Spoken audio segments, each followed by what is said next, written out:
Ready হয়ে গেছি আর বেরিয়ে পড়ছি ডাক্তার দেখানোর জন্য, মানে ডার্মাটোলজিস্ট।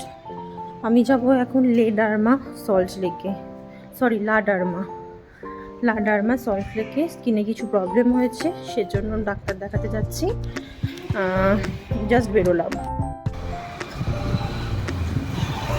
এখন বাজে বিকেল 4:05 আর আমার 5টায় হচ্ছে ডক্টর অ্যাপয়েন্টমেন্ট।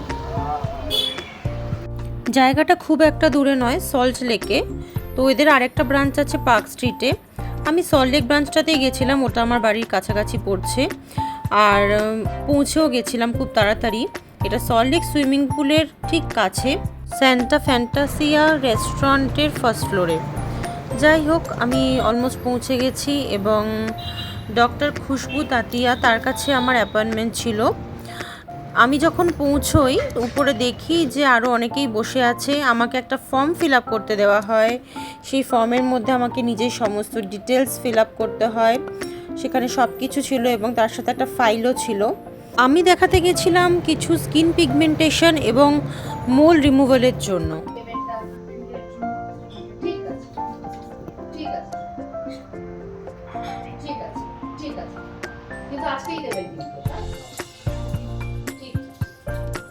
এরপর আমাকে যথারীতি ডক্টর চেম্বারে ডেকে নেওয়া হলো। ডক্টর আসলেন। আমার কিছু হাতে পায়ে পিগমেন্টেশন হয়ে গিয়েছিল এবং ঘাড়ের কাছেও কিছু প্রবলেম হচ্ছিল স্কিনের, যেটা আমি দেখাই। আর এটা হচ্ছে আমার সেই মোল, মানে যেটাকে বাংলায় আমরা বলি আঁচিল। তো এইটাও আমার রিমুভালের ব্যাপার ছিল। আমার এই একটাই আঁচিল ছিল যেটা আমি রিমুভ করতে এসেছিলাম এখানে। তো এই সমস্ত প্রবলেমগুলো আমি ডক্টরের সাথে শেয়ার করি। এবার চলে গেলাম সেই রুমে যেখানে আমাকে এখন অ্যানাস্থেসিয়া দেওয়া হবে মুখে। आंखें बंद करो। আমার কিন্তু এখনো সেন্স আছে, মানে सेंस तो वो करने का ये नहीं है। ব্যথা লাগছে, মানে ব্যথা লাগবে, আমার ভয় করছে। কিছু হবে না, তুমি চোখ বন্ধ করো। হ্যাঁ, যাতে না লাগে একটু আস্তে করবেন। অবভিয়াসলি চোখ বন্ধ করো একটু প্লিজ। হ্যাঁ হ্যাঁ।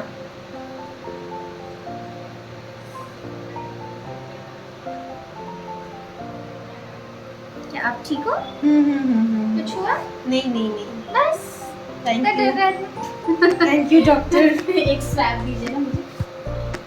অ্যানাস্থেসিয়া দেওয়া হয়ে গেছে। এখন আমাকে এই স্টিলের কীরকম সব দেখতে চশমা পরিয়ে দেওয়া হচ্ছে, কেননা এখন লেজার চালানো হবে আমার ওই মোলের উপরে।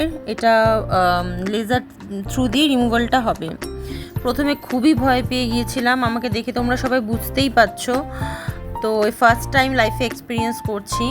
এর আগে ভিডিওতে দেখেছি প্রচুর, এবার নিজের লাইফ এক্সপিরিয়েন্স করছি। যতটা দেখে ভয়ের মনে হচ্ছে, ব্যাপারটা কিন্তু ততটাও ভয়ের ছিল না। আমি একটু বেশি বাড়াবাড়ি করি। ठीक है, यहाँ पे दिखा दे बस। रिलैक्स।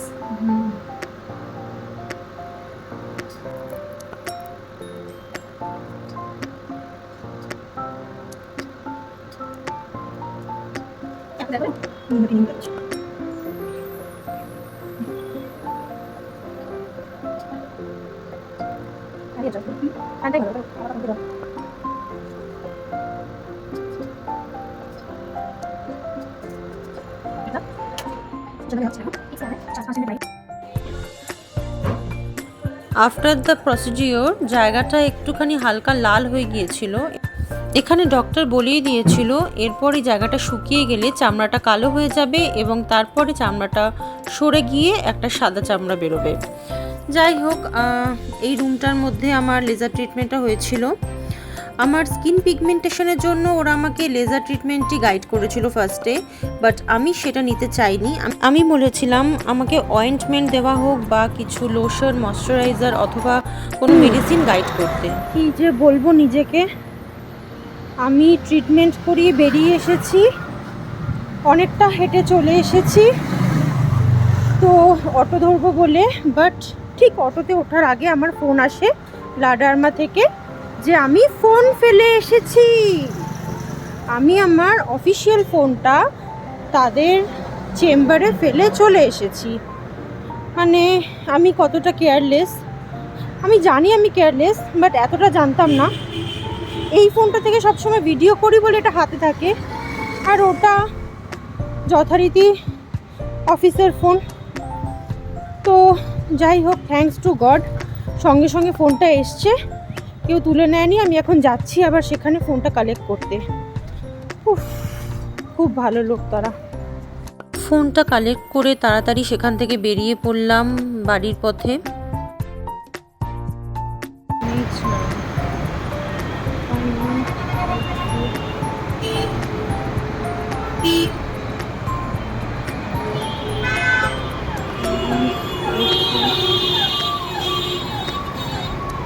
দেখতে দেখতে পৌঁছে গেলাম লেকটাউন ফুটব্রিজ থেকে আমি ভিডিওটা করছিলাম ক্লক টাওয়ারের। তার সাথে আপনারা দেখতে পাচ্ছেন এখানে শ্রীভূমির প্যান্ডেল হচ্ছে, মানে এন্ট্রান্সটা হচ্ছে। প্রতি বছর পুজোর 1 মাস আগে যে ক্রাউড থাকে বা যে পুজো নিয়ে যে পরিমাণ আলোচনা বা সবার মধ্যে যে উত্তেজনা থাকে, এবছর তার বিন্দুমাত্র লেশ নেই। ইনফ্যাক্ট মনেই হচ্ছে না যে পুজো আর মাত্র কিছুদিন বা কয়েকদিন বাকি। চলে এসেছি লেকটাউনে।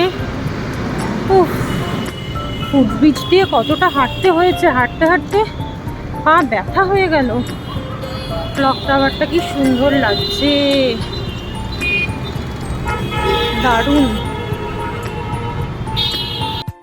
ও হ্যাঁ, আপনাদের আরেকটা জিনিস জানাতে ভুলেই গেছি, লাডারমা সার্ভিসটা ভীষণই ভালো এবং ওরা ভীষণই যত্ন সহকারে আপনার সমস্ত কথা এবং আপনার স্কিনের প্রবলেমগুলো দেখে বুঝে সেই অনুযায়ী আপনাকে সার্ভিস রেকমেন্ড করবে।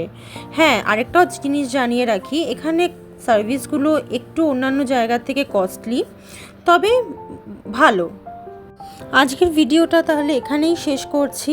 আমার ব্লগটা ভালো লাগলে অবশ্যই একটা লাইক আর কমেন্ট করে দেবেন। সবাই খুব ভালো থাকবেন এবং সুস্থ থাকবেন।